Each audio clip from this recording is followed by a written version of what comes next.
Welcome back to another episode of Rock Boys Football Wednesday afternoon. Brent Venables, the Oklahoma Sooners, make what I think is a fascinating spring transfer portal addition as former McNese State wide receiver Jer'Michael Carter committing to the Oklahoma Sooners. Now, what fascinates me about this one is one, there was a lot of Power 4 interest for a guy like Jer'Michael Carter, very similar to how we talked about Giovanni Gibson in the winter portal cycle. You kind of say the same thing for a guy like Jer'Michael Carter as well.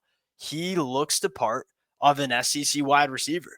6'4", buck 95, big time vertical speed and can kind of work vertically down the field, but also a big time catch radius when he works the middle of the field, yards after the catch ability. One of the things that I always look for when you kind of dip down to the G5 or FCS levels and try to bring a guy up to the SEC is, hey, do they have the athletic profile to have success in the SEC? We said the same thing for Giovanni Gibson in the winter. You kind of saying the same thing for Jer'Michael Carter as well, coming to Oklahoma from McNeese State. Second thing that excites me, he's only going into year 3, man.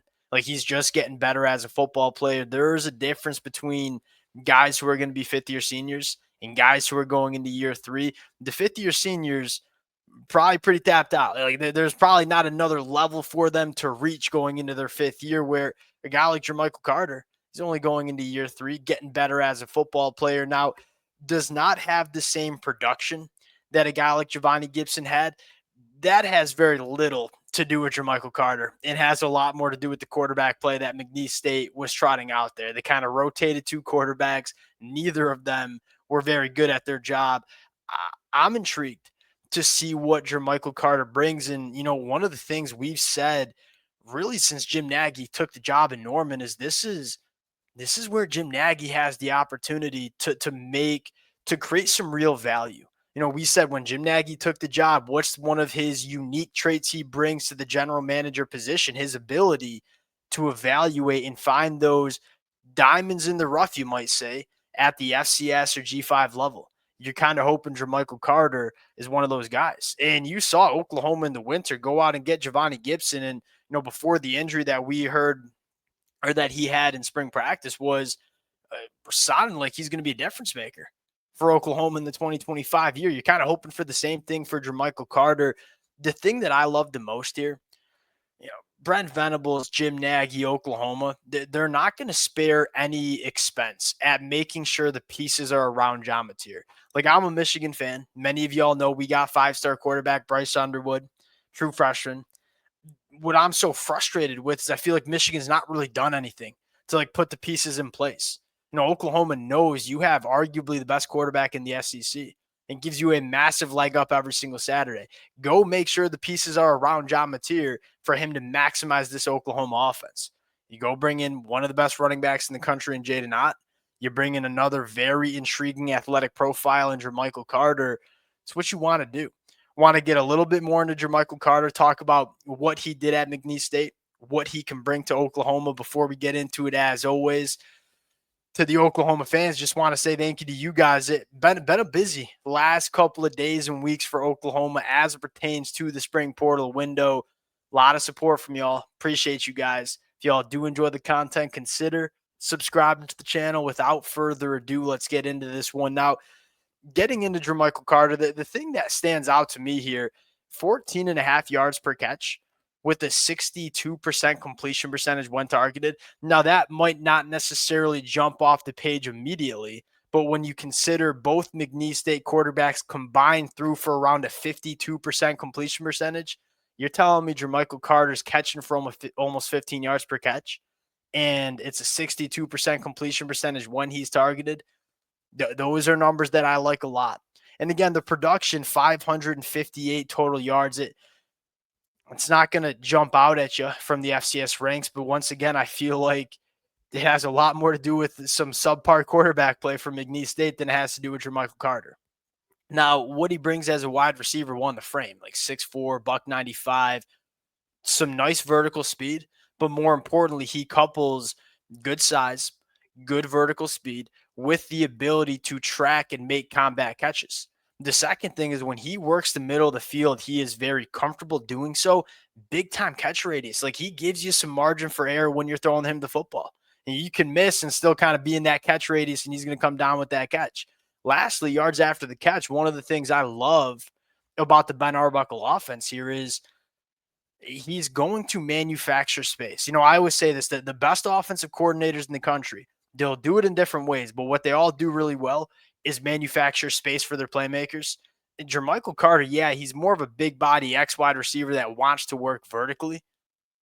He's also a guy that if you get him the football in space, he is one, a load to bring down and has some pull away speed from defenders. So he can give you some juice in terms of yards after the catch as well. One of the things I love about John Mateer is, hey, he's going to hit you in stride. Like he's going to give you the opportunity to get upfield and make some noise after the catch. And I think Jer'Michael Carter can do that for Oklahoma. Taking a look at the depth chart, I think Oklahoma wanted to bring in a wide receiver, partially in Giovanni Gibson's injury, although it sounds like we're getting a positive prognosis on that.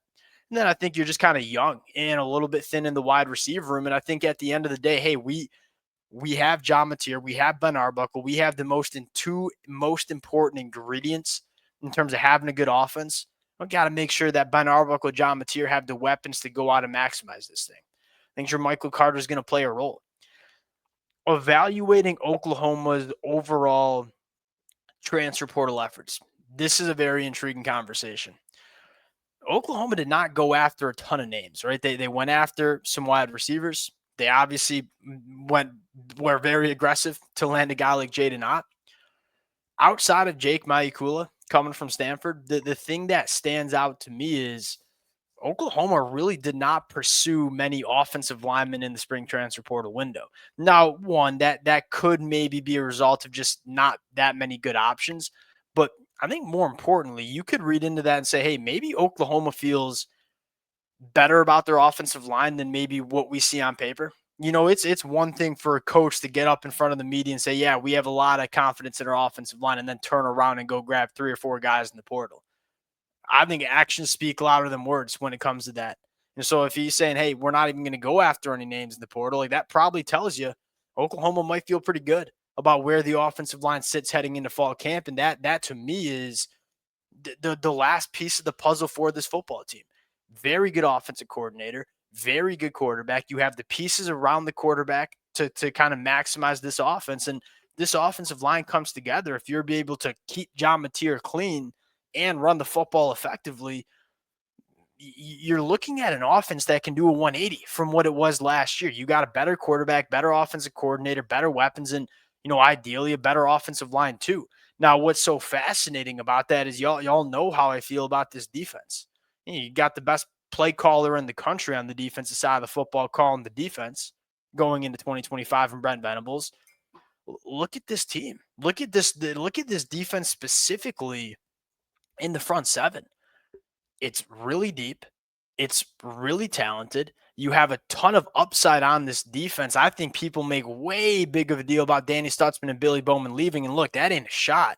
They ain't a shot at Danny Stutzman. Like that's more like, hey, I think you got some dudes in this linebacker room.